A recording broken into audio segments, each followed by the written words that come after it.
नमस्कार। Free astrology classes में आज हम शुरुआत कर रहे हैं 16वें दिन की। मैं हूं सचिन मित्तल, ये है मेरे अंकल मिस्टर अनिल अग्रवाल जी। नमस्कार नमस्कार वकील साहब। तो सर, आज हम 16वें दिन में ग्रहों का प्रभाव जो जान रहे हैं, तो आज किस ग्रह का नंबर आएगा? आज राहु केतु को जानते हैं एक साथ। एक साथ, क्योंकि एक ही हिस्से के दो, एक शरीर के दो हिस्से हैं। तो हमारे जन्म और मृत्यु से जुड़ा हुआ ग्रह यदि कोई है तो वो राहु केतु है। कलयुग में यदि कुछ देने वाला है तो वो राहु केतु है। कुछ सब कुछ ले जाने वाला कोई है या सबसे अधिक कष्ट देने वाला कोई ग्रह है तो वो राहु केतु है, क्योंकि जन्म और मृत्यु दोनों इन्हीं के हाथ में है। तो राहु केतु को जिसने समझ लिया वो बाकी पूरे ब्रह्मांड को बहुत आसानी से समझ सकता है। वैसे मैंने एक चीज पढ़ी थी कहीं कि राहु अगर साउथ पोल है तो केतु नॉर्थ पोल है और पूरी दुनिया इन्हीं दोनों के बीच में समाई हुई, बीच में सारे ग्रह भी इन्हीं दोनों के बीच में। तो कारण है क्योंकि केतु जो है वो तो आध्यात्म की तरफ अंदर ले गया, और राहु जो है वो बाहर की दुनिया है। यस, तो पूरा यही जीवन है, या तो आप बाहर देख लो या आप अंदर देख लो। निश्चित रूप से हम जो भी जीवन जीते हैं वो अपनी किसी इच्छाओं को पूर्ण करने के लिए तो जन्म लेते हैं, और पूरे जीवन अपनी इच्छाओं के पीछे भागते रहते हैं, और अंत में हमारा अंत हो जाता है। तो यही राहु और केतु है। जो राहु है वो भ्रम है, धोखा है। जो जीवन जी रहे हैं इस तरीके से सब भ्रम है। जो कुछ दिख रहा है हमें एक्चुअल में, कल हमने शनि को समझा था, तो शनि अंधेरा है। आप जितने भी अधर्म करते हो, गुनाह करते हो, चोरी करते हो, झूठ बोलते हो, इसके लिए आप सदा अंधेरे का इस्तेमाल करते हो। भले ही दिन में कर रहे हो, उजाले में कर रहे हो, लेकिन आप किसी चीज को उठाते वक्त आप ये देखेंगे कि कोई देख तो नहीं रहा है। इट मीन्स अंधेरा।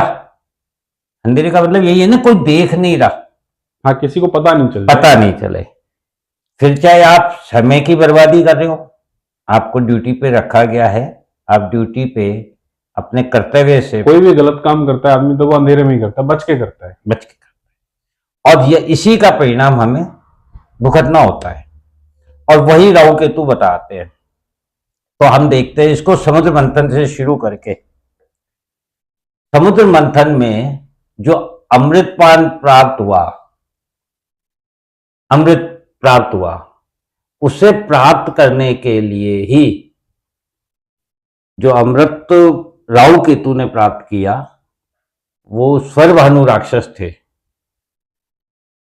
उनकी जो अपनी दृढ़ इच्छा थी अमर होने की, अमृत पान करने की, तो भगवान विष्णु ने मायावी मोहिनी रूप धारण करके देवताओं को अमृत पान कराया और राक्षसों को मदिरा पान कराया।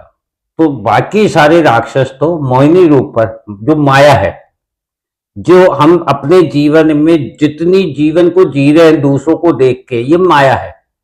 हम स्वयं को नहीं देख रहे, हम दूसरों को देख के स्वयं को निर्मित करने का प्रयत्न करते हैं, निर्माण करने का प्रयत्न करते हैं, पाने का प्रयत्न करते हैं, बनने का प्रयत्न करते हैं। ये भ्रम है। लेकिन स्वरभानु ने अपने लक्ष्य का डेडिकेशन रखते हुए उसे पूर्ण करने के लिए भगवान विष्णु की माया को समझते हैं कि हमारे साथ धोखा हो रहा है, और फिर स्वयं बेस बदल करके देवताओं की लाइन में बैठकर अमृत पान करते हैं।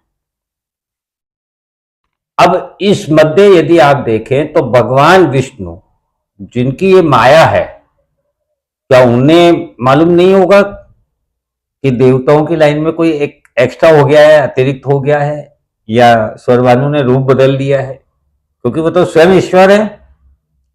किंतु यदि आपका अपने जीवन में लक्ष्य, डेडिकेशन अमृत पाने का है, मुक्ति पाने का है, तो ईश्वर भी आपकी सहायता करते हैं। जैसे भगवान राम के द्वारा हनुमान का, उसका रावण का वध करना, तो उसके पीछे यही कारण था कि रावण जो है बहुत ज्ञानी, पंडित, ब्राह्मण, शिव भक्त और समस्त शक्तियों से परिपूर्ण था, अमृत तो प्राप्त था, उसके बावजूद भी उसके अहंकार के कारण भगवान राम को जन्म लेना पड़ा और उसका वध करना पड़ा। तो जब आप कोई अच्छा उद्देश्य लेकर के कोई कार्य करना चाहते हैं तो ईश्वर उसमें आपकी सहायता करते हैं। सूर्य और चंद्रमा के द्वारा भगवान विष्णु को स्वर भानु की शिकायत करने पर उनको ग्रहण लगाया जाता है। हम देखते हैं ना, सूर्य ग्रहण और चंद्र ग्रहण, बाकी ग्रहों को ग्रहण नहीं लगता। वो हमें क्या बताना चाहते हैं, हम क्या समझे उससे? वो ये बताना चाहते हैं कि हम अपने जीवन में जब भी किसी को शुभ कर्म करते हुए, धर्म का कर्म करते हुए, कानून की पालना करते हुए, ईश्वर की आराधना करते हुए, इन कामों से जब हम किसी को रोकते हैं तो परिणाम स्वरूप हम अपनी ऊर्जा का व्यय कर देते हैं, हमारा अस्तित्व समाप्त हो जाता है। ये हमें परिणाम प्राप्त होता है। तो वो सूर्य और चंद्रमा ने स्वर भानु राक्षस को रोका था?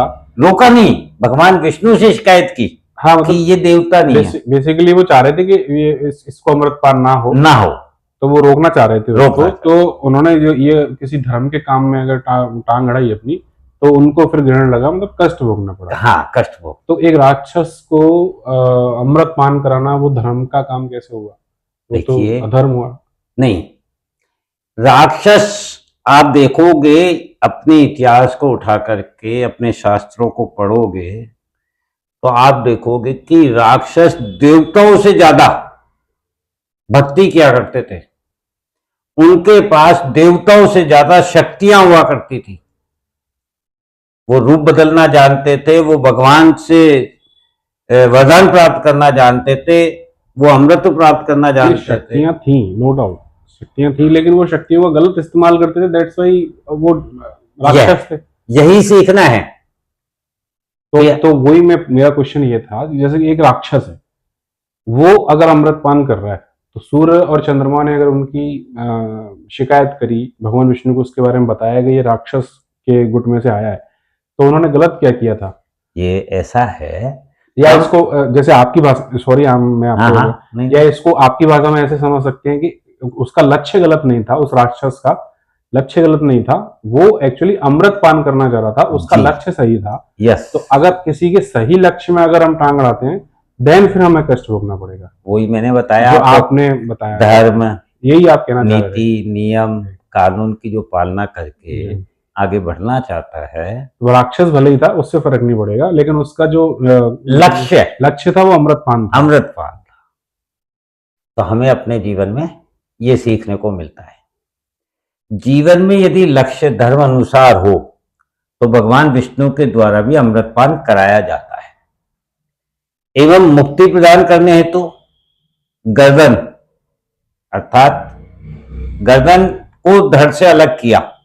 वो चाहते तो शरीर से भी अलग कर सकते थे ना, लेकिन गर्दन को किया, क्योंकि गर्दन क्या है? इंद्रियों का केंद्र है। जितनी इंद्रियां हैं वो गर्दन के ऊपर है, धड़ में नहीं है। और धड़ में क्या है? आत्मा। तो सूर्य और चंद्रमा की शिकायत करने के बाद भी भगवान विष्णु के द्वारा गर्दन को धड़ से अलग किया गया। क्यों? क्योंकि ये हमारी इंद्रियां ही जो है वो हमें भ्रम में ले जाती है, इच्छाओं को जगाती है, और जहां इच्छाएं हैं वो अनंत है। या मैंने कहीं ऐसा पढ़ा था कि वो अमृत पी रहा था, अभी तो वो उसके गले में से नीचे नहीं जा पाया, पूरे शरीर में नहीं जा पाया था, इसलिए उसको गर्दन को अलग कर दिया था। नहीं नहीं नहीं नहीं नहीं, यदि अमृत पान नहीं हुआ होता तो अमन नहीं होता। तो छाया ग्रह के रूप में स्थित है ना हमारे ज्योतिषाचार्य। पर वो ग्रह तो दोनों ही हैं, धड़ भी है और हाँ, दोनों ही हैं। लेकिन यदि शरीर से अलग किया जाता तो आत्मा और इंद्रियां दोनों एक जगह होती। आत्मा कहाँ है? शरीर में। तो आत्मा तो क्या है? परमात्मा का एक अंश है, और इंद्रियां जो है वो भ्रम है, वो धोखा है, मन में। तो इसीलिए उन्होंने गर्दन को अलग किया ताकि इंद्रियां ना रहें। तो जब हम, राहु जो है वो भ्रम है, धोखा है, बंधन है, क्योंकि उसके पास आत्मा नहीं है। वो देख सकता है, सुन सकता है, बोल सकता है, सूंघ सकता है, तो वो ऊर्जा नहीं है उसके पास कर्म करने की, कुछ पाने की। और आत्मा शरीर के साथ है, और शरीर धड़ जो है वो केतु है, क्योंकि आत्मा अमर है और शरीर तो नश्वर है। आत्मा जब तक शरीर धारण करती रहेगी तब तक वह बंधन में रहती है, और बंधन मुक्त होते ही वो परमात्मा में विलय हो जाती है, क्योंकि परमात्मा का ही अंश आत्मा है। तो राहु सदा हमेशा बाहरी जगत को देखता है। जो प्रकृति में जो भी सृजन होता है उसका अंत निश्चित है, जो भी बनता है उसका बिगड़ना निश्चित है, जो भी पैदा होता है उसका नष्ट होना निश्चित है। यही भ्रम है, जो बन रहा है वो बिगड़ रहा है, लेकिन आत्मा अमर है। तो मृत्यु जो है वो सत्य है, जीवन असत्य है। यही राहु है, क्योंकि राहु बाहरी जगत को देख रहा है और केतु अंदर की जगत को देख रहा है। जीवन तो असत्य है ही ना, जीवन असत्य है, क्योंकि जैसे फॉर एग्जांपल एक घास उगी, जमीन में से उगी, जमीन में तो कुछ था नहीं, बीज में से घास बन गई जी, फिर उसको किसी जानवर ने खा लिया, फिर वो नष्ट हो गई, उसके विष्टा रूप से, पोटी के रूप से बाहर आ गई शरीर से, तो फिर वो मिट्टी बनी, खाद बनी, गोबर बनी, गोबर में छोटे छोटे कीड़े बन गए, फिर से उसको मिट्टी की फॉर्म में ले आए जी, तो ऑटोमेटिकली वो मिट्टी बन गई। वो ये चलता रहेगा जो हमारी जीवन थी, आके गोबर बन गई, गोबर से फिर दोबारा मिट्टी बन गई, तो वो तो भ्रम था, वो कुछ देर के लिए वो घास आई। यही हमारा जीवन है, लेकिन घास में जो आत्मा थी वो शाश्वत है, वो शाश्वत, जो चेतना थी उस घास के अंदर वो शाश्वत थी, वो शाश्वत है, और वही प्रभु में विलय होती है, वही मुक्ति है। इसीलिए केतु को जड़ भी कहा गया है और शिखर भी कहा गया है। जड़ तो इसलिए कि हम अंश हैं परमात्मा के, और शिखर इसलिए कि हमारा जो मंजिल है वो शिखर ही है। ईश्वर की शरण ही जाना है। कब जाते हैं, कितने जन्म के बाद जाते हैं, कब बंधन मुक्त होते हैं, बस इसकी देरी है। इसलिए राहु और केतु बहुत महत्वपूर्ण ग्रह हैं। ये चाहें तो आपको सब कुछ दे सकते हैं कलयुग में, ये चाहें तो आपको मुक्ति भी दे सकते हैं। अच्छा अंकल एक बात बताइए, जैसे राहु का अगर किसी व्यक्ति पर प्रभाव है, जी हाँ, शुभ प्रभाव है, शुभ जी, तो हम कैसे पहचानेंगे कि राहु इसको शुभ फल दे रहा है? देखो, किसी भी ग्रह के शुभ और अशुभ फल का प्रभाव जानने के लिए आप यूं उसके जो कारकत्व है उनको देखना होता है। यदि कोई व्यक्ति भीड़ में रहते हुए भी अकेलापन महसूस करता है या अकेला अकेला रहता है, अलग अलग रहता है, तो समझ लो उस पर केतु प्रभावशील है। और जो व्यक्ति कुछ नहीं जानते हुए भी हमेशा अपनी प्रेजेंस शो करता है वो राहु है। छोटी सी बात है, एक्सपोज होना, दिखना, वृद्धि, मतलब हर चीज को बढ़ा करके दिखाना, ये राहु का काम है। जितनी हम पिक्चरें देखते हैं, यहां भी हमको जो हमारे दर्शक सुन रहे हैं, ये राहु का काम है, क्योंकि हम वहां प्रेजेंट नहीं है। पता नहीं कहां कहां देखा जाएगा, देश विदेश विश्व स्तर पर कहां देखा जाएगा, हम वहां नहीं है। लेकिन पर्दे के पीछे जो है, जिसकी मूलभूत उसमें अपनी मेहनत लगी है, अपनी कला लगी है, वो सामने नहीं आती है, वो जड़ है, वो केतु है। तो केतु और राहु को समझने के लिए कि अच्छा है या बुरा है, शुभ फल दे रहे हैं या अशुभ दे रहे हैं, जो व्यक्ति अपने आप को प्रेजेंट करने में, एक्सपोज करने में हमेशा आगे रहता हो, अपनी उपस्थिति दर्ज कराने का प्रयत्न करता हो, एक्स्ट्रा ऑर्डिनरी एक्शन और रिएक्शन देता हो, वह राहु है। और जो व्यक्ति अपने आप में रहता हो, भरी भीड़ में भी अकेला रहता हो, घर में भी अकेलापन महसूस करता हो, वह व्यक्ति केतु है। ये राहु केतु को जानने का और इनको दोनों को बेटर बनाना हो तो क्या करें? धर्म से चलना चाहिए। सबसे बढ़िया चीज है, सबसे पहला सिद्धांत है, आपका लक्ष्य जो है वो मुक्ति होना चाहिए, क्योंकि हमारा जन्म ही हमारे बंधनों से मुक्त होने के लिए होता है। ज्योतिष और हमारे जो भी गुरुजन है, जिन्होंने भी अपना तपस्या करके तप करके हमें जो ब्रह्मांड को जानकर जो शिक्षा दी है, जो ज्ञान दिया है, उसका वास्तविक स्वरूप यही है कि आप ये जाने कि इस शरीर के इस बंधन से मुक्त कैसे हुआ जा सकता है। वो तो है। ये आज मैं और आप अभी बैठे हैं, आज यहाँ पे बात कर रहे हैं, तो इसका मतलब जब से प्रकृति की संरचना हुई है, जब से हम लोग पृथ्वी पर हैं, निश्चित रूप से तो चाहे वो किसी न किसी रूप में हो, किसी न किसी रूप कितने करोड़ों जन्म लेकर के आज हम चलते रहते हैं, जब तक हम उससे मुक्त नहीं होते। अब हमें ये लक्ष्य बनाना चाहिए कि केतु को प्रभावशाली बना करके और हम मुक्ति की तरफ बढ़ जाए। जी हाँ, ना कि राहु केतु को प्रभावशाली तभी बना सकते हैं जब राहु से मुक्त होंगे, क्योंकि हमारे साथ इंद्रियां हैं। तो इसको बेटर कैसे करें? वही मेरा सवाल यही है कि राहु और केतु को बेटर कैसे करें? बेटर करने क्योंकि दुनिया तो देखो राहु की तरफ जाती है, कोई नहीं सोच रहा है कि बहुत कम लोग हैं जो आध्यात्म की तरफ बढ़ रहे हैं। लोगों को तो यही लगता है कि मुझे तो पैसा मिल जाए, मुझे सुंदर स्त्री मिल जाए, मेरे बच्चे हों, मेरा बड़ा घर हो, जो जो सारी चीजें भ्रम है, लोग तो उसी की तरफ भाग रहे हैं। देखिए ऐसा है, जब हमें जन्म मिला है तो माया भी यही है और ये हम माया में ही जी रहे हैं। तो राहु जो है, सबसे पहले स्वरभानु को समझना होगा। स्वरभानु जो है वो राक्षस है, यानी आप ये मान लीजिए कि आपने अथाह कुकर्म किए और फिर आपका जन्म हुआ है। राक्षस मीन्स आपने पूर्व जन्म में जितने पाप हो सकते थे वो किए हैं और फिर आपका जन्म हुआ है।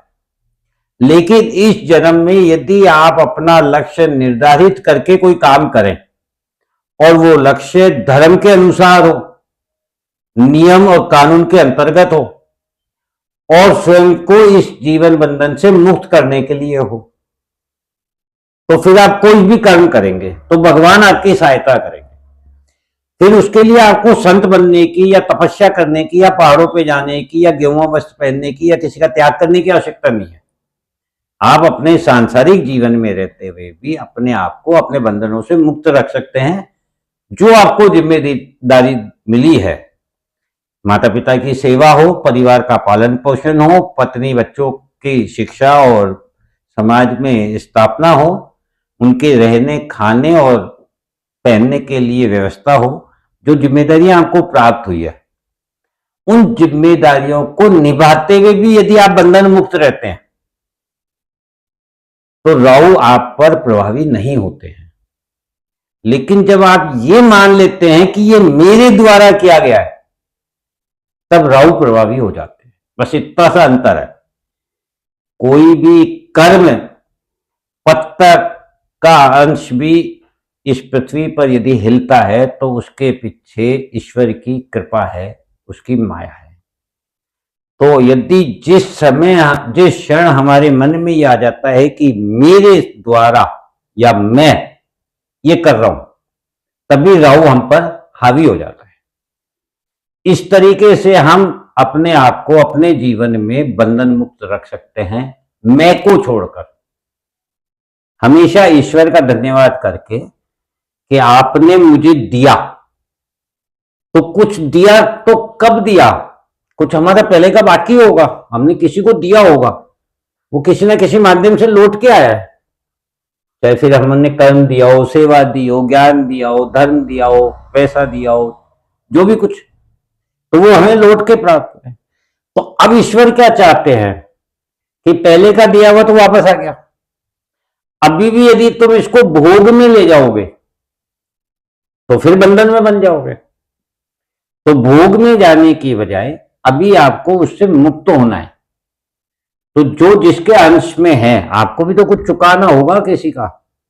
तो जो आपके पास आ रहा है, जो आपसे संबंध बना रहा है, जो जुड़ रहा है, इतनी बड़ी दुनिया में कुछ विशेष लोगों से विशेष लोगों का संपर्क होना, विशेष स्थान पे संपर्क होना, ये भी हमारी पूर्व जन्म की भुगतान की एक विधि है। उसको दे करके, उसके लिए कर्म करके, उसके लिए सेवा करके, और उस बंधन से ना बंध के कि मैंने किया। किसी आदमी को हॉस्पिटल पहुंचाना है, किसी को आपके द्वारा ओपिनियन देनी है, किसी को जो भी कुछ आप अपने जीवन में कर सकते हैं, उसमें ईश्वर की कृपा मानते हुए कि वो, अब जैसे मैं हूं अभी, कर्तापन का अभाव, कर्तापन, अभी जैसे मैं जैसे गीता में श्री कृष्ण ने कहा कि कर्तापन का अभाव कर लो और जो भी कर्म करो वो ये ईश्वर की इच्छा मानकर करो, तो उससे राहु भी शुभ होगा और केतु भी शुभ होगा, क्योंकि ना तो आप माया के बंधन में बंधोगे और अंत में आप मुक्ति की तरफ बढ़ रहे हो, क्योंकि ईश्वर की तरफ बढ़ रहे हो और उसमें सहायता ईश्वर करेगा। तो उसमें जो जीवन आप जी रहे हो पृथ्वी पर, जो आपको वो वाकई में भ्रम है, लेकिन ईश्वर की आपने अगर ये मान लिया कि ईश्वर मुझसे करवा रहा है, तो राहु फिर आपको शुभ प्रभाव ही देता रहेगा, वो कभी भी नेगेटिव नहीं होगा, कभी भी माया बंधन में यहाँ पे उलझाएगा नहीं। बिल्कुल, जो मानसिक तनाव राहु देता है वो कभी करेगा ही नहीं, क्योंकि हम तो ये मान के चल रहे हैं कि ईश्वर ने हमसे कराया। हाँ, तो हम बंधन में है नहीं। तो आज हमारे पास यदि कोई कष्ट है, कोई चिंता है, कोई परेशानी है, कोई द्वेष है, ईर्ष्या है, शत्रुता है, तो वो क्या है? इच्छा ही तो है। हम जो कुछ करते हैं बदला पाना चाहते हैं, उसका रिटर्न लेना चाहते हैं, यही तो है परेशानी का कारण। हमने कुछ किया, हमने सोचा कि हमने किया ही नहीं, कराने वाला कोई और है, करने वाला कोई और है। जैसे अभी हम बैठे हुए हैं, आपने मुझसे कहा कि मैं सीखना चाहता हूं, ईश्वर के द्वारा मुझे ये ज्ञान प्राप्त हुआ है, मैं आपको सिखाने के लिए तैयार हूं। इसको यदि मैं ये मानूं कि मैं सिखा रहा हूं तो मैं बंधन में बन जाऊंगा।